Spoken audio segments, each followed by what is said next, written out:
기도하겠습니다. 하나님 아버지, 오늘을 어떻게 살지 알려주시는 주님의 음성을 지금 묵상하는 말씀을 통하여 듣게 해 주시옵소서. 예수님 이름으로 기도합니다. 오늘 묵상할 말씀은 로마서 8장 12절로 18절 말씀입니다. 오늘 말씀 속에서 주님은 제게 어떤 말씀을 하고 싶으셨을까요?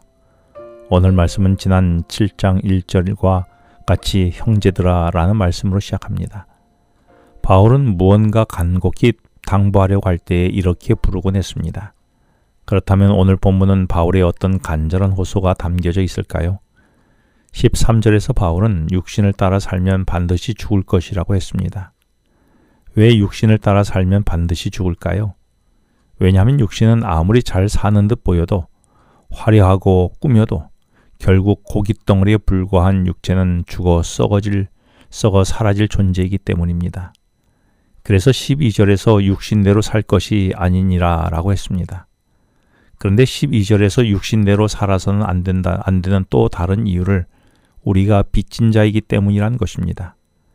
도대체 우리가 누구에게 빚을 졌다는 말일까요? 이스라엘 백성들이 출애굽할 때에 내렸던 10번째 재앙은 애굽의 모든 집의 장자가 죽임을 당하는 것이었습니다. 그런데 양을 잡아 피를 문설주와 임방에 바른 집 안에 있는 사람들은 죽지 않고 살았지요.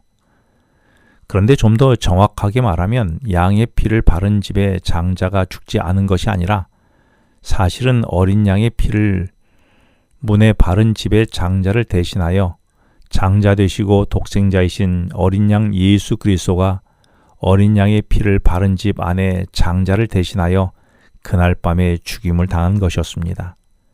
그러므로 장자가 죽임을 당하는 애굽의 10번째 재앙에서 살아남은 아들은 자신을 대신하여 죽으신 하나님의 독생자인 예수 그리스도에게 빚진 자가 된 것입니다. 그러므로 이제는 우리가 육신의 욕망을 따라 사는 삶에서 벗어나야 하는 것이죠. 그렇다면 어떻게 벗어날 수 있을까요? 그것은 지난 6장에서 말씀한 침례를 통하여 예수님의 십자가와 함께 나의 육신을 죽이고 예수님의 부활하심과 함께 새롭게 살아난 것이었습니다. 이렇게 자기 십자가를 지는 자아부정의 삶을 살게 될 때에 하나님이 선물로 주신 것이 성령이었습니다. 이 성령이 내게 오면 10절에서 의로운 삶을 살게 해준다라고 했고 11절에서는 그 성령으로 죽을 몸도 살린다고 했으며 오늘 본문 13절에서는 내가 육신의 욕망으로 살아가는 삶에서 벗어나 전혀 다른 새로운 삶을 살도록 성령이 해줄 것이라고 말씀했습니다. 이렇게 하여 내가 새 사람이 되는 것입니다. 그동안 자기 십자가를 지고 자아부정의 삶을 살라는 말씀을 자주 들었는데 그 의미를 나는 알고 있습니까? 그래서 육신의 욕망대로 사는 삶을 살지 않으려고 노력하니 잘 되던가요? 노력하면 노력할수록 내 노력이 헛됨을 발견하게 되지는 않던가요? 나를 변화시키는 것은 나의 노력이나 수고가 아니라 내가 주님 앞에 무릎 꿇을 때에 성령이 하는 그 이름을 나는 알고 있습니까? 그래서 예수님이 또 다른 보혜사인 성령을 우리에게 보내주시겠다고 하신 것임을 나는 알고 있습니까? 생각해보면 원숭이가 아무리 사람이 되려고 노력해도 헛수고일 뿐입니다. 절대로 원숭이에서 벗어날 수가 없지요.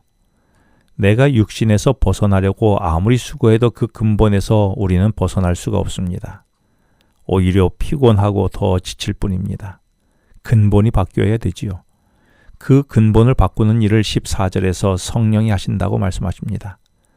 그래서 하나님의 성령으로 인도함을 받게 되면 내 근본이 썩어 사라질 육체의 고깃덩어리가 아니라 생명이신 하나님의 아들이 되어 영적인 존재가 된다는 것입니다. 이것을 16절에서는 성령이 나를 하나님의 자녀라고 증언한다는 것입니다. 이렇게 하여 구원을 통해 참 자유를 누리게 되는데 이 자유는 내가 육신에 속하여 그동안 해보려고 부단히 노력했지만 불가능해서 로마서 7장 24절에서 오호라 나는 곤고한 사람이로다. 이 사망의 몸에서 누가 나를 건져내려라고 절규했던 나의 모든 죄와 세상의 유혹으로부터의 자유 그리고 죽음의 공포로부터의 자유로운 생명적 존재가 되었다는 말입니다. 따라서 이 구원을 통해 얻게 되는 자유는 사망에서 벗어나 영원한 생명을 의미하며 예수 그리스도를 믿음으로 하나님의 자녀가 되어 영원한 생명을 얻는 것을 말합니다. 그러니 어떠한 두려움에서도 벗어날 수 있게 되는 것입니다.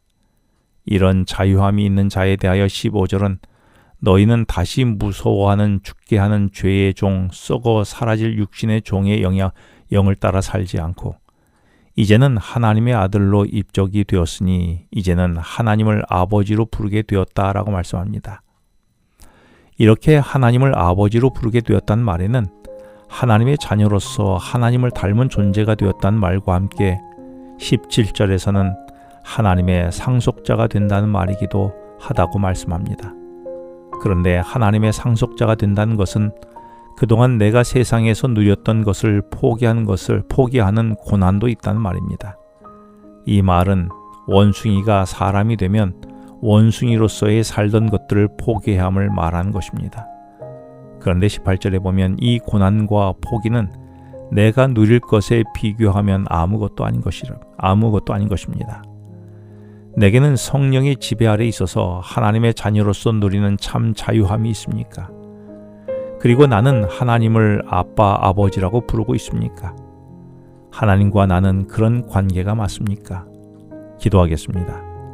하나님 아버지, 제가 성령의 지배 아래 있게 하여 주셔서 오늘을 하나님의 자녀로서 참 자유를 누리게 하여 주시옵소서. 예수님 이름으로 기도합니다. 지금은 개인 기도 시간입니다. 오늘 주신 말씀을 묵상하면서 주어진 기도 제목과 개인 기도 제목을 놓고 기도하시겠습니다.